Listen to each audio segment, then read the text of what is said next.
इयत्ता 11वी व्यावसायिक शिक्षणासाठी प्रवेश सुरू।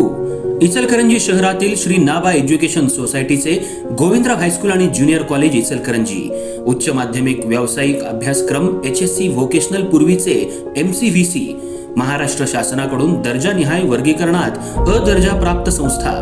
आमच्या संस्थेमध्ये +2 स्तरावरील व्यावसायिक अभ्यासक्रम चालू आहेत। Engineering group construction technology, automobile technology, mechanical technology, electrical technology, paramedical group, medical laboratory technician या विषयासाठी प्रवेश सुरू।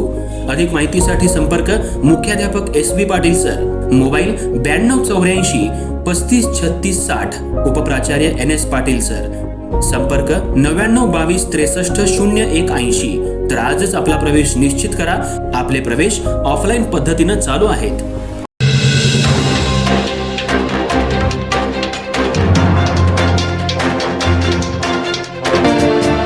इचलकरंजी शहरातल्या विकली मार्केट परिसरात जनावरांची अमानुष पद्धतीनं वाहतूक करणाऱ्या दोघांना हिंदुत्ववादी कार्यकर्त्यांनी अडवून पोलिसांच्या स्वाधीन करत त्यांच्यावर शिवाजीनगर पोलीस ठाण्यात प्राण्यांना क्रूरतेनं वागवायला प्रतिबंध करणाऱ्या कायद्याअंतर्गत तसंच महाराष्ट्र प्राणी रक्षण अधिनियमाअंतर्गत गुन्हा दाखल करण्यात आला। संशयित आरोपी अझरुद्दीन इब्राहिम पठाण वय 38 राहणार सांगली रोड पाटीलमळा इचलकरंजी आणि मोबिन बेपारी राहणार बेपारी गल्ली इचलकरंजी हे दोघे इसम शहरातल्या होस्कल्ले हॉस्पिटल जवळ विकली मार्केट परिसरात रात्रीच्या सुमाराला बेकायदेशीररित्या MH51C 6786 क्रमांकाच्या टाटा इंट्रा वाहनामधून 11 म्हैस जातीची लहान जनावरं दाटीवाटीनं भरून तसंच तोंड आणि पाय दोरीनं बांधून वाहतूक करून नेत होते। यावेळी संबंधित जनावरं कत्तलीच्या उद्देशानं जात असल्याचा संशय आल्यानं हिंदुत्ववादी कार्यकर्त्यांनी गाडी अडवून याची विचारणा केली असता संशयितांनी उडवाउडवीची उत्तरं द्यायला सुरुवात केली। त्यामुळे कार्यकर्त्यांनी मिळून थेट शिवाजीनगर पोलिसांना याची माहिती दिली। त्यानंतर पोलिसांनी घटनास्थळी धाव घेत टेम्पो आपल्या ताब्यात घेतला।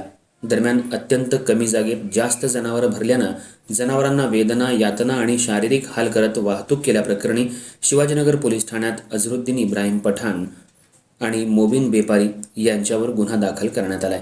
त्यांच्याकडून 11 म्हैस जातीची लहान जनावरं आणि टाटा इंट्रा वाहन असा तब्बल 2,33,000 रुपयांचा मुद्देमाल जप्त करण्यात आलाय। तर या प्रकरणी पुढील तपास सहाय्यक पोलीस निरीक्षक सुनील पवार करतायत। या घटनेमुळे शहरात प्राणी वाहतुकीच्या नियमांकडे होणारं दुर्लक्ष पुन्हा एकदा समोर आलंय। जनावरांची वाहतूक करताना शासनानं घालून दिलेल्या नियमांचं पालन करणं बंधनकारक असतानाही काही जण आर्थिक फायद्यासाठी प्राण्यांच्या जीवाशी खेळ करत असल्याचं दिसून येतंय। त्यामुळे सर्वत्र संताप व्यक्त केला जातोय।